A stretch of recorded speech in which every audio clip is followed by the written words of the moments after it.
There was chaos on Monday at the House of Representatives during the investigative hearing of the Committee on Steel.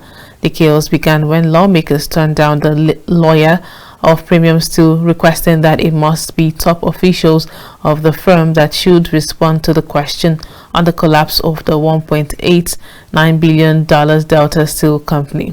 KAFTAN correspondent Mavis Akko has more details of this report.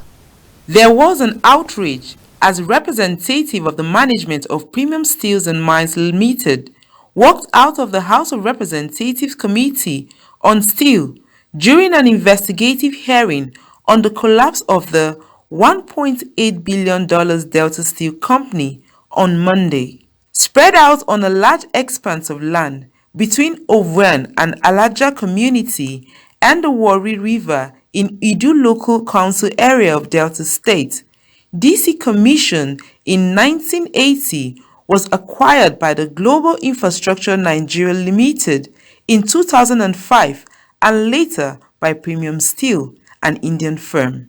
At the botched hearing, leaders from the Delta communities also called for the revocation of the sale of the company to Premium Steel, alleging the mismanagement of the company. So much shall be happening at the steel there. Back home is a state of sorrow if you get to the plant currently, because the Premium Steel are already stripping the yard. After the privatization, nothing, no improvement, no value was added to the company. And most of the urban nationals there, the host community people who are employed, all of them, they have been relieved of their employment. And we always weep when we see the machines are being carted away every day. We want to also lean our way to the request of my brother who spoke before me that the sale be revoked. Because when you go to Delta Steel Company today, you will be surprised that nothing is going on. What the Indian management is doing there is just asset stripping.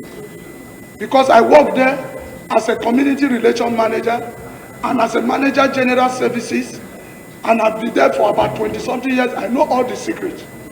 If you go there now, the only thing you will see there is the skeleton of all the properties that federal government spent huge money to develop steel in Nigeria. The Indian management have cut them away. This was also as the Bureau of Public Enterprise (BPE) frowned at the company, saying it was into other businesses other than steel production. Minister of State for Mines and Steels Development Uche Oga said DSC, as far as he was concerned, was a private entity. Came up and took over the company because the management of the global infrastructure could not pay those loans. So based on their mandate, the AMCON appointed receiver managers, and the receiver manager negotiated with the Premium Steel and sold the company to them. During that process, BP was not involved, and we are not actually happy with what is happening.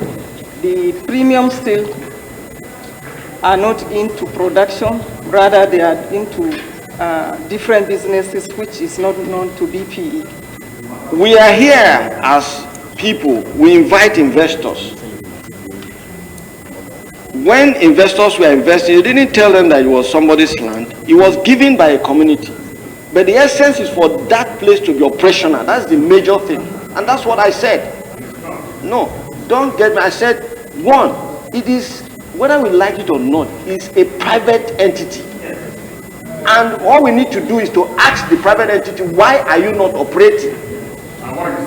And why are you, they're not in business of selling land. What is the agreement with BP? The House of Rep need to review. What is the conditions? What was the agreement? And let's look at the detail. And then we can bring BP to answer some of those questions. The drama began when a representative of the company was called to give their submission. Premium Steel lawyer Essien Andrew, Senior Advocate of Nigeria, took the podium to give their position and take questions, but was turned down by the lawmakers who insisted it must be a top official of the firm. Immediately after that, without any notice, an Indian director who accompanied some officials and another lawyer stood up and walked out of the venue of the hearing.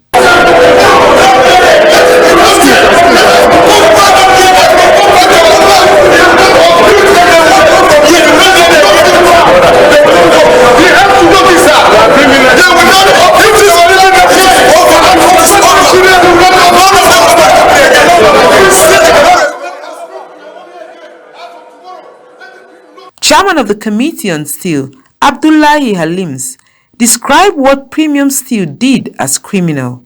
The development, which led to the suspension of the hearing, caused an outrage amongst lawmakers and members of the Delta communities as they shouted names at the Premium Steel officials. The committee summoned the managing director of the company to appear before the committee on Wednesday, November 3rd, or be dealt with in line with the law. From Abuja, Mavis Ako, KAFTAN TV News.